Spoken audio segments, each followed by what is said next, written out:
देश में सब कुछ खत्म नहीं हुआ है, लगातार ऐसे लोग हैं जो सरोकार की बात करते हैं। मैं दिल्ली यूनिवर्सिटी कैंपस में हूँ और दिल्ली यूनिवर्सिटी के प्रोफेसर्स ने एक जिम्मेदारी उठाई है कि वो किसानों की आवाज़ को जन जन तक पहुँचाएंगे। उन्होंने एक प्रेस कॉन्फ्रेंस की है और सोचिए, कल नवीन बता रहे थे कि हमें ऐसे लेखक, ऐसे पत्रकार, ऐसे प्रोफेसर की ज़रूरत है जो अन्याय के खिलाफ खड़ा हो। ये तमाम वो चेहरे हैं जो लगातार तमाम सामाजिक विषय पर, चाहे वो संविधान बचाना हो, चाहे आरक्षण बचाना हो, चाहे किसानों की लड़ाई हो, उसकी आवाज़ उठा रहे हैं। और सोचिए, आज के समय में जब ऐसे दौर में जब सबको डरा और सहमा महसूस हो रहा है, नेता अपने घरों में बैठे हैं, ये वो प्रोफेसर हैं जो अपनी बात रख तो रहे हैं कम से कम।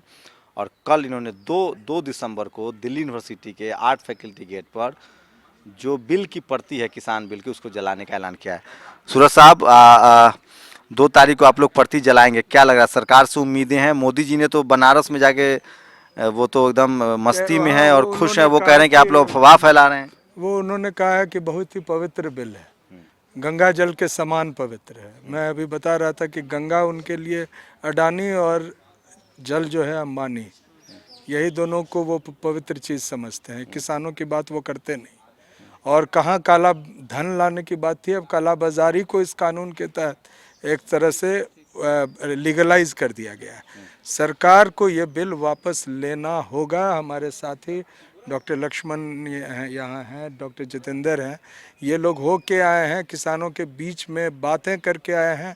जो उनका रोष है, जो उनकी जो समझ है और जिस जज्बे के साथ हैं, उस जज्बे के सामने मोदी सरकार को घुटने टेकने होंगे। नहीं बिल लेगी सरकार वापस तो क्या हो जाएगा उसको? हमको तो लगता है जनता खुश है, मंदिर बन गया है। बात हम लोग आज कर रहे हैं, ये पूरे देश में ये बात उठेगी और जब बात उठेगी तो दूर तक बात जाएगी। ये north and south, east and west तमाम लोग, और जो सिर्फ किसान नहीं है, जो ऐसे भी लोग हैं जो दूसरे क्षेत्रों में हैं, हमारे इस अपील के बाद मैं समझता हूँ उनका भी ज़मीर जागेगा देशभक्ति के लिए और राष्ट्र के लिए। वे भी सोचेंगे और वो भी निकल के आएंगे। तो जब लोग निकलने लगेंगे तो सरकार को मजबूरन ये बिल वापस लेनी होगी। यार लक्ष्मण यादव जी, आप लोग सब किसान परिवार से हैं, सरकार बिल नहीं लेगी तो हमको तो लगता नहीं कि बिल वापस लेगी। जिस तरह से कल मोदी ने कहा है, मन की बात में कहा, कल बनारस में कहा है, क्या रास्ता बचता है? नहीं, एक तो ये अतीत इसी सरकार का रहा है कि भूमि अधिग्रहण बिल ये इसी समय लाए थे, संसद में पास भी करा लिया था, लेकिन इतना मुखर विरोध हुआ कि उस बिल को वापस लेना पड़ा और अभी तक उसको दोबारा उन्होंने इंट्रोड्यूस नहीं किया, दूसरे फॉर्मेट में उसको कर रहे हैं। तो यह तो ठीक बात है कि यह बहुत अनैतिक सरकार है। जो जिस समय वो काशी में जा कर के झूम रहे थे मोदी, उसी समय इस देश के किसान सड़कों पर बैठ कर के लाठी और बौछार सह रहे थे। लेकिन बिल वापस न लेना ये उनका काम है। सरकार के खिलाफ जनता सड़क पर आए, ये जनता का काम है। अरे सर, मंदिर बना दिए, 370 हटा दिए, मुस्लिम टाइट है, निजीकरण हो रहा है, आरक्षण खत्म हो गया, और क्या क्या करेंगे मोदी जी? एक किसान जो लोग हैं, जाट, गुर्जर, यादव, पटेल, ओबीसी की तमाम जाते, इन्होंने हिंदू धर्म बचाने के लिए मोदी जी को वोट किया है। आप लोग झूठो अफवाह फैला रहे हैं। हाँ, वही अफवाह हम ही फैला रहे हैं। और नोटबंदी से लेकर के पीएम ने कहा है। बिल्कुल ठीक बात है, पीएम ने और उनके मिनिस्टर ये भी कह रहे हैं कि ये लोग नासमझ लोग हैं, अनपढ़ लोग हैं, इनमें कुछ आतंकवादी भी लोग हैं। तो ये तो इस देश को तय करना है कि वाकई अगर यही आपको चाहिए तो ये आपको मिल रहा है। अगर कल को आपकी खेती किसानी भी चौपट हो रही हो, फिर भी आपको लगता है कि आप नहीं लड़ सकते। जाट, गुर्जर, पटेल जो मजबूत किसान जातियां हैं, ये समझ पा रही हैं? ठाकुरों के पास भी बहुत जमीन है। हाँ, लेकिन अब देखिए, हर जाति के जो कमजोर जातियों के लोग थे उनकी ज़मीनें तो वैसे ही बर्बाद हो गई। जो थोड़ी बहुत ताकतवर जातियों के पास ज़मीनें हैं, अब उनको भी सड़क पे आना चाहिए, और मैं जो देख पा रहा हूँ वो आ रहे हैं। अब ये है कि बाकी लोगों को उनका साथ देना होगा, तभी वो बचा पाएंगे, नहीं तो फिर जैसे मोदी झूम रहे हैं वैसे सबको झूमना पड़ेगा। अच्छा आप बताइए, आप ट्राइबल हैं, आदिवासी हैं, दलितों के आंदोलन, आदिवासियों के आंदोलन से तो आज तक कुछ हुआ नहीं, मुसलमान तो कुछ कर नहीं पाए। ये जो जाट, पटेल और गुर्जर सड़क पर आए हैं, ये कुछ कर पाएंगे? इनसे डरेंगे मोदी जी? नहीं, बिल्कुल डरेंगे। अगर हम लोग देखें पुराने कुछ समय पहले से ही देखें तो सीए एनआरसी वाले में देख लीजिए कि उसके बाद एक स्टेप पीछे है सरकार। ओके, उसके बाद अब जिस तरीके से यूनिटी पूरे देश भर में दिख रही है, उस यूनिटी को आप देखिए, पंजाब के बाद हरियाणा और हरियाणा के बाद राजस्थान से भी लोग जो है लगातार आ रहे हैं, और वेस्टर्न यूपी से भी जो लोग आए हैं। तो ऐसे में देखिए, ये एक चीज़ तो तय है कि सारा कुछ जब जनता को आज की तारीख में ये भी समझ में आ रहा है कि भाई मंदिर से हो या किसी और चीज़ से उनको फायदा नहीं है। उनको फायदा होगा तो एक ही चीज से होगा कि किसानों को ये बिल वापस हो जाएं और किसान उसी वजह से यहाँ पर आए हैं और वो लेकर के जाएंगे। ये चीज हम लोगों को देखना पड़ेगा क्योंकि बाकी जगह से उनको सॉलिडारिटी मिल रही है। तमाम तबके आज की तारीख में आप दिल्ली यूनिवर्सिटी में देख रहे हैं कि टीचर्स के साथ साथ स्टूडेंट्स भी उनके साथ में खड़े हुए हैं। बाहर भी आप देखेंगे तो पता चलेगा कि बाकी तबका भी धीरे धीरे निकल करके उनके साथ आ रहा है और उनको आना भी चाहिए। ये बहुत ज़रूरी मसला है। नहीं तो जिस तरीके से सरकारें पिछले दिनों में हम लोगों ने देखा अलग अलग लोगों को अलग अलग सेक्शन को अलग अलग जगह लगा करके फाइट कर रही थी और उनको एकजुट नहीं होने दे रही थी। पहली बार हम लोग देख रहे हैं कि फिर से जो लोग हैं वो एकजुट हो रहे हैं, किसानों के मसले पर एकजुट हो रहे हैं। ये अच्छी बात है। क्या लग रहा है आपको, ये किसान जातियां निपट पाएंगी? जा आप तो पहले मुसलमानों को मारा, दलित रोज मार खाते हैं, पिछड़ों को मारा, अब तो जाट पटेल और गुर्जर की जमीन जा रही है, तो ये लोग कुछ कर पाएंगे या मोदी जी निपटा देंगे? नहीं, आप ही कह रहे हैं कि भाई जाट पटेल गुर्जर ने जो है इनको वोट दिया है, तो अपने वोट की तो चिंता मोदी जी करेंगे ही करेंगे कम से कम। तो मंदिर दे दिए उन लोगों को भाई, खुश है, 370 हट गया, रिजर्वेशन हट रहा है। मंदिर से 370 से पेट का भोजन नहीं आ जाएगा ना। इतना जब पेट पे लात पड़ती है तब सारा दिमाग आदमी का ठीक हो जाता है। तो ये बात तो मैं लगातार कह रहा हूँ पिछले दिनों से कि अब जो चीज़ें हो रही हैं वो पेट पे लात पड़ रही हैं। तो पेट पे लात मार के आप बहुत दिन से जुमला नहीं दे सकते ना, अब जुमले का दौर ख़त्म हो गया। तो अब आगे लोग अपने पेट की चिंता में है, अपने सम्मान की चिंता जो दोबारा से जगी है उसके ऊपर काम कर रहे हैं। इतना आसानी से आप मत देखिए।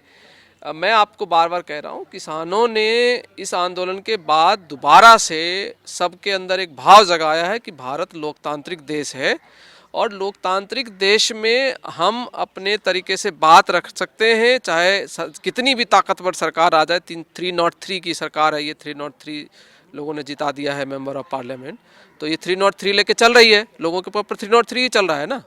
तो वैसी सरकार को भी झुकाया जा सकता है अगर लोग इस बात को ईमानदारी से समझने लग जाएं कि उनको कैसे, क्योंकि अभी जो इसलिए लोग प्रतिक्रिया नहीं दे पा रहे थे कि लोग झांसे में आ जाते थे।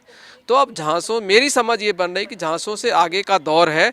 और एक चीज़ मैं आपको बता रहा हूँ, जब कुछ लोग अश्लीलता एक चीज़ होती है, कहते हैं ना कि जब आप आज के डेट में, कल किसान की मृत्यु हुई, उसके ऊपर लोग जो है मौन ये कर रहे थे और हमारे देश का जो सर्वे सर्वा है वो वहाँ पर नृत्य में मग्न था। तो इससे दुर्भाग्यपूर्ण कुछ हो नहीं सकता। चलिए, सरकार है भाई साहब, सरकार के पास तमाम शस्त्र होते, क्या लगता है दोबारा एक नया मंदिर खड़ा कर देंगे? किसान कौन सा बड़ा इशू है? मंदिर ऐसा नहीं कि पहली बार बन रहा है, गुप्त काल से ही बहुत सारे मंदिर बने हुए हैं। तो जाकर देख लीजिए, मध्य प्रदेश में बहुत सारे मंदिर खंडहर भी पड़े हुए हैं। तो मंदिर जो है एक इमोशनल आस्था का प्रश्न है, उससे लोग जुड़ते हैं। लेकिन जब खाना नहीं मिले और बेटा का स्कूल जाना बंद हो जाए, यूनिवर्सिटी बंद हो जाए ना, तो भगवान जी के पास जाते हैं तो मिठाई चढ़ाते हैं ना। जिस दिन भगवान जी मिठाई खाना शुरू कर देंगे ना, उस दिन कोई मिठाई ना चढ़ाएगा, मैं दावे के साथ कह रहा हूँ। ये पटेल, गुर्जर और जाट खासकर ये समझ पाएंगे जो हिंदू फोल्ड में फंसे हुए हैं, जिनके सारा किसान राजनीति, चौधरी चरण सिंह, देवीलाल, ये सब खत्म हो गया इसी मंदिर आंदोलन में, आरएसएस ने खत्म। जनता तो समझ रही है बात, नेता नहीं समझ रहे हैं। आप बताइए, आप एक सवाल अभी पूछ रहे थे कि सबको निपटा रहे हैं, तो इसी सरकार 2 बार पीछे हटी कि नहीं बैकफुट पर, SC/ST एक्ट में और रोस्टर के सवाल पर।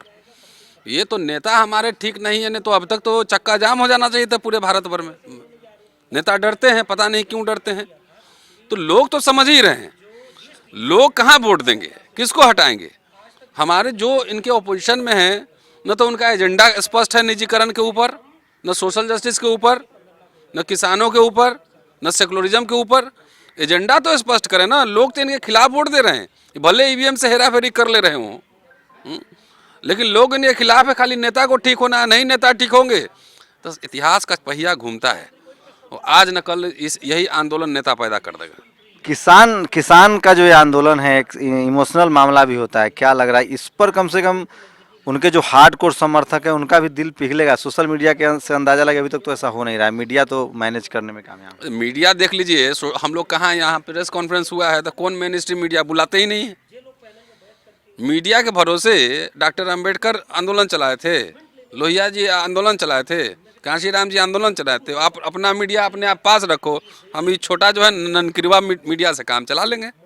तो देखिए, सोशल मीडिया लगातार किसान आंदोलन को आवाज़ दे रहा है और इसीलिए आज ये वो तमाम लोग हैं जो लगातार सरकार की आंख में आंख डालकर बात करें। डॉक्टर सोनू, क्या लग रहा है, सरकार मान जाएगी बात या सरकार कुछ प्लान करेगी? देखिए इतनी आसानी से तो लोग मानने वाले नहीं। सरकार की प्लानिंग जो मैनेजमेंट सिस्टम है बहुत तगड़ा है। आप देखे होंगे कल सिंघू बॉर्डर पर लोगों का नेटवर्क नहीं काम कर रहा है। ये तमाम तरीके अपनाते हैं। जैसे इन्होंने 3 तारीख का टाइम ले लिया है तो उसके पहले ये ऐसे ऐसे हथकंडे अपनाएंगे जिससे आंदोलन को कमज़ोर किया जा सके। तो इतनी आसानी से तो सरकार नहीं मानने वाली। इसलिए पूरे देश भर के किसानों को जिनको जिनको दिक्कत है वो कल 2 बजे बिल की प्रतिलिपि जलाएँ। हर जगह का आह्वान है, पूरे ऑल ओवर इंडिया जितने लोग इस बिल के विरोध में हैं और किसान जातियों को तो इसके विरोध में आना ही चाहिए। जितनी भी किसान जातियां हैं, देखिए क्या था 1949 में जब अंबेडकर जी किसान आंदोलन का नेतृत्व कर रहे थे तो उस समय उन्होंने कहा था केवल 2 वर्ग हैं, ठीक है, एक शोषक वर्ग है, एक शोषित वर्ग है। मध्यम वर्ग का आकार बहुत कम था उस समय, लेकिन आज मध्यम वर्ग बहुत ज़्यादा हो गया है। मध्यम वर्ग की संख्या बढ़ गई, लेकिन मध्यम वर्ग मानने को तैयार नहीं है कि जो शोषित वर्ग है उसे अपने समक्ष लाया जाए, उसे आगे बढ़ाया जाए। आज वही मध्यम वर्ग के कुछ लोग, ज़्यादा लोग नहीं, जो उन्हें खालिस्तानी कह रहे हैं आवाज़ उठाने पे। तो सबको साथ आना पड़ेगा और इसके विरोध में खड़ा होना पड़ेगा। क्या लग रहा है ये पटेल जाट गुर्जर जो हिंदू फोल्ड में हैं, अब किसान जब उन पर मार पड़ी है वो निकल पाएंगे? एक बड़े बदलाव, डर कुछ खत्म हो रहा है आप लोगों का? हाँ बिल्कुल, मैं ये देख पा रहा हूँ कि अब तक जो है ना हमला जो हो रहा है तो छात्रों पर हो रहा है तो छात्र निकल रहे थे, शिक्षकों पर हो रहा तो वो निकल रहे थे, बेरोजगार अलग आंदोलन कर रहे थे, CNRC में अलग आंदोलन चल रहा था। मुझे लग रहा है कि किसानों का मुद्दा एक ऐसा मुद्दा है ना, सब मिल रहे हैं, हर तबके के लोग आ रहे हैं। और ये जो जाट गुर्जर जातियों को आप कह रहे हैं, ये तो फाइटर कौम रही है, अब बस उन्हें बरगला दिया गया है। जो कहते हैं ना किसानों को बरगला दिया गया है, ऐसा नहीं है, इनको बरगला दिया गया है कि तुम्हारा कोई अहित नहीं हो रहा है। अब इनको समझ में आने लगा है कि सवाल रोजी रोटी पेट पर आ गया है। बिल्कुल, ये देखिए धर्म की चाशनी में, नफरत के हिंसा में ये सारा गुजारा नहीं होता। इसलिए इन सारे लोगों को ये समझ में आ रहा है, और अगर नहीं आ रहा है तो अब इनके पास खोने को कुछ बचेगा भी नहीं। इन सारी जातियों को, जो कृषक, कामगार, श्रमशील जातियां हैं, जिनके पुरखों ने इस देश को बनाया है, उन्हीं के सामने उनके पुरखों द्वारा बनाई गई चीजें उनसे छीनी जा रही हैं। अभी भी जो मीडिया की भूमिका है उस पर क्या कहेंगे?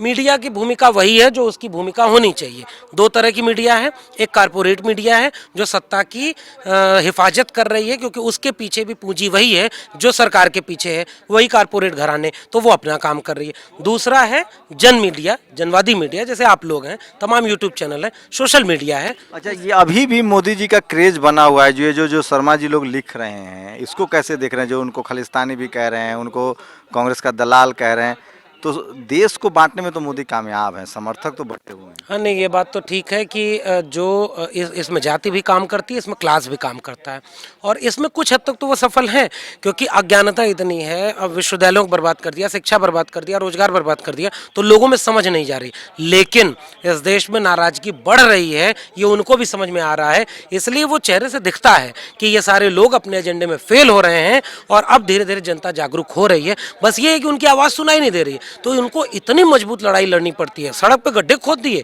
यहाँ आने से रोकने के लिए, दिल्ली नहीं पहुंचने देंगे, आतोगे 3 तरफ से दिल्ली बंद कर दिया है, कितना रोक पाओगे? तो उनको भी समझ में आ रहा है कि इस देश की जनता को बहुत दिन तक न मूर्ख बनाया जा सकता है, न इसको मूर्ख समझा जा सकता है, न इनको दबाया जा सकता है। बड़े बड़े देखिए ये वो तमाम लोग थे जो तमाम मुद्दों पर आंदोलन करते हैं, लेकिन मैं फिर कह रहा हूँ मोदी मास्टर स्ट्रोक के मास्टर हैं। मोदी जो है मास्टर स्ट्रोक के मास्टर हैं। भले राम मंदिर का मुद्दा खत्म हो गया, 370 खत्म हो गया, हिंदू मुस्लिम का असर नहीं हो रहा है, कुछ तो उनके पिटारा से निकलेगा। कल बनारस में जिस तरह से वो मस्त अंदाज में थे, मुझे लगता है कि वो किसानों को भी निपटाने में ज़रूर कामयाब होंगे। और ये देश को देखना चाहिए, पेट पर लोगों को लात पड़ने लगी है। लोगों को समझना पड़ेगा कि कभी कश्मीर के नाम पर, कभी दलित के नाम पर, कभी पिछड़े के नाम पर, कभी आरक्षण के नाम पर इस सरकार ने आपको ठगा है। अब देखते हैं कि किसान क्या करते हैं। खेल देखिए, तेल की धार देखिए कि क्या इस देश के वो जातियां, जो किसान जातियां हैं, जो अब तक बीजेपी के साथ थी मंदिर के नाम पर, 370 के नाम पर, जब उनके पेट पर लात पड़ी है तो वो सड़कों पर आए हैं। सरकार उनके साथ क्या सलूक करती है, ये देखने वाली बात होगी। एक बात तो है कि किसानों को देश भर से समर्थन मिल रहा है। कैमरामैन तारा दत्त के साथ शंभू कुमार सिंह, नेशनल दस्तक, दिल्ली। नेशनल दस्तक की आपसे गुजारिश है कि अगर इसको बचाना चाहते हैं तो नेशनल दस्तक को सब्सक्राइब करने के लिए रेड कलर के सब्सक्राइब बटन को दबाएं, फिर बेल आइकन की घंटी दबाएं। नेशनल दस्तक को बचाने के लिए बहुत जरूरी है कि हर खबर को शेयर करें, लाइक करें, कमेंट जरूर करें।